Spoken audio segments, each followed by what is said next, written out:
Let's move on to Serie A then, Hugh. Let's have a look at, we're talking about Champions League qualification, and we've done the numbers before we started filming here, and we've figured out just how huge this game was. I think you look at the headline, Juventus versus Inter Milan, and you think that's big enough on its own. But then you think of all the sort of the backstories and beautiful narratives that are within it. The situation with Ronaldo, the situation with Buffon, the situation with Antonio Conte playing against Juventus. Yeah. Where do you want to start with this one? Because it's do or die for Juventus at this stage. It is. I mean, and what a subplot. Of course, Antonio Conte's won 3 Scudettos as Juventus's boss. He's played 420 games for the club. He will hurt, really. I know deep down inside the affection that he has for Juventus. He will be hurting if they miss out on a place in the Champions League. I know, in a way, of course, it's opposition. He would have wanted to see Andrea Pirlo do well in the role, of course. You just expect Juventus are going to challenge for the title, and he would have been as surprised as anyone to see what they've done this season, because they still have a number of good players in their squad. But I just think there is a gulf in class right now between Inter Milan and everyone else in the Serie A, not just Juventus, but I think Juventus are just struggling at the moment for results, and the responsibility for it all comes down to Andrea Pirlo. If you compare it to Arsenal, let's compare the two managers. Young, inexperienced, maybe in a job too soon, let's be frank about it, and maybe about to lose their jobs this summer. Both of them continually change their formations. They often change their personnel. I think it's been 34 different starting lineups for Andrea Pirlo during his first season in charge of Juventus, maybe 35 now. I mean, that's just too many. You want a rhythm, you want a comfort level. I talk about it all the time. These players want to know how one another play. They want to know the runs they're going to make. They want to know the way to pass. It's not an exact science, but at times that relationship on the pitch is so important. And Juventus they haven't seemed to have built it as the season's gone on. He hasn't really seemed to have found his favoured team, his best team, as good as some of the players in his squad are. And going up against an Inter Milan side who you'd think, well, they've got nothing to play for, but ultimately we know how huge this game is for the fans. It may well be a game that Antonio Conte wants his players to lay down a marker for going into next season as well, just in case there is a Juventus resurgence. So I just don't see how Inter Milan and the form that they've been on, they've got better, haven't they, since they've won the league? Honestly, it's baffling. They've scored 10 goals, I think, in the last few games. 5 last time out. Was it 3 the game before that as well? They're happy right now. It's some fire away kits as well, by the way, being showcased as well. Yeah, I think it's amazing for Juventus. I was looking into the stats a little bit, and what's interesting is that this sort of 4-4-2 that Juventus have played, I then started to go, okay, with that 4-4-2, you've got a man less in midfield. So one of those front two have got to offer up a lot of work rate. And so the front two, Dybala, I think we know how hard he works. Morata has been the chosen man quite often for Juventus this season. And then, dare I say it, I looked at Ronaldo and his stats. Now, if you look at his stats in terms of the top 5 leagues, he is in the top 2% in any, creating shots, scoring goals, like everything that you would want from your out-and-out striker. Apart from one, he's in the worst percentage.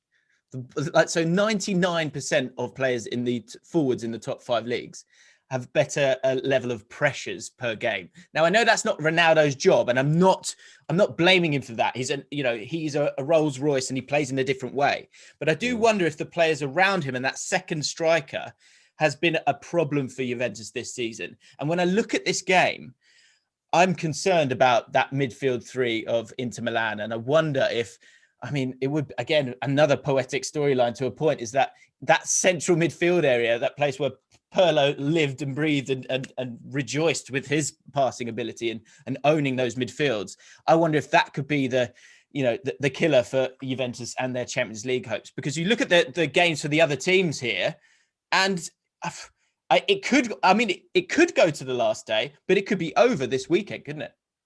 Absolutely, it could. If Juventus are beaten and the teams around them in that race for a top 4 spot win their matches, that's it, curtains. Look, it's just simply Juventus's cup final, all their biggest games rolled into one. You can't imagine a club like this that has won so many Scudettos in a row, doesn't even reach the top 4, doesn't even reach the Champions League. It's unthinkable for that club and all the turmoil that's gone on off the pitch this season. But the three players you mentioned, you talk about the front line of Juventus. Cristiano Ronaldo, he has to take care of his body. Yeah. He's done so well with that over the last few years. He strikes when it matters most. He has his body in action when it matters most. The ball drops in and around him and he comes alive. But the reality of the situation is, you look at those three players, you talk about Morata, you talk about Ronaldo, you talk about Dybala.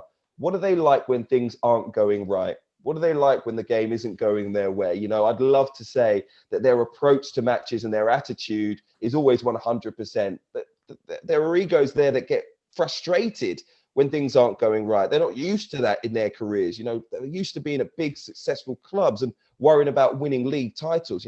That's what they want to be all about. This season, it hasn't been that for them. And you just wonder if that frustration against Inter Milan will creep in. And at the other end of the pitch, of course, for Inter Milan, you've got players who've really applied themselves this season. The attitude, the work rate, the desire has always been there. Maybe that comes directly from Antonio Conte. We know what his attitude, his strength, his tenacity was like, his determination out on the pitch when he was a player, all those seasons, all those trophies whilst playing for Juventus. And he's carried that into his managerial career. Maybe the two sides in many ways reflect their managers. Andrea Pirlo just looks like he's bereft of ideas at times.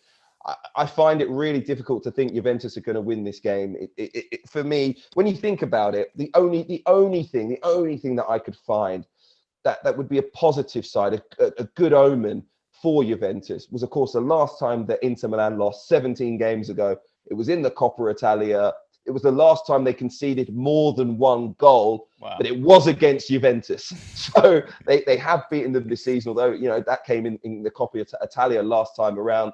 They can look to that match with, some confidence and say, hold on a minute, as great as they've been, what is it, one defeat in 24 games? I mean, as good as Inter Milan have been, we are maybe the one side that they're a little bit wary of, and they can maybe, not put in their best performance. It's a difficult one to call. I think it's going to be really, really tight. I do expect goals in this game because, I feel like it's going to be a bit of a cup final. Inter Milan maybe a little bit more relaxed because, of course, they don't have anything to play for. They are the champions. Juventus have it all to play for. So I think it's going to be end to end. It might be, throw in the kitchen sink time towards the end of the game. I think there's going to be over 3.5 goals. I think it's going to be a 2-2 draw. But it is a tough one to call. I mean, again, we've made predictions on form alone. And on form alone, you'd have to say it's Inter Milan. Am I right? Yes, yeah, absolutely. I would agree with that. And even in maybe the dominance of the game, you look at that Sassuolo victory, Juventus didn't have the bulk of possession, so they weren't even truly dominating that game in itself, which is incredible, really. I just keep seeing Ronaldo and big games, and those two things are a beautiful partnership. And I'd be amazed if he doesn't score in this game. I think it's maybe I'm off the back of some really bad predictions here, but I think I feel like he might drag them to something in this game. I want it to go to the last game of the season, and Buffon as well. It's going to be interesting after that penalty save. Is he going to play in this game? 43. He's talking about how he's at the end of his cycle with them, but he's won Serie A 10 times. To play 657 games and to go out on this in this way would just be so sad for him. I wanted to go to the final day. I know you're so romantic. I'm looking at your shirt right now, and I know that you go with your heart because I can see it. I can literally see it. I'm going to go with. I wanted to go to the last day. I'm going to go with Ronaldo. I know. I'm going to go Ronaldo to drag them over the line on this one, but I don't think it will be a deserved victory. And I think it will go to that final game, which, of course, guys, remember, AC Milan play Atalanta in that final game. But we did the numbers, and when you look at the head-to-head for all of these, Juventus are in huge trouble. Their head-to-head against all of these teams is not better, and so they need to get above Napoli. Ideally, I think on points, that's probably their best chance. And Napoli have got some easier games, starting off with Fiorentina and then finishing off with Verona. So it's a scary time for Juventus fans. Thanks so much for watching ESPN on YouTube. And for more sports highlights and analysis, be sure to download the ESPN app. And for premium content and live streaming, subscribe to ESPN Plus.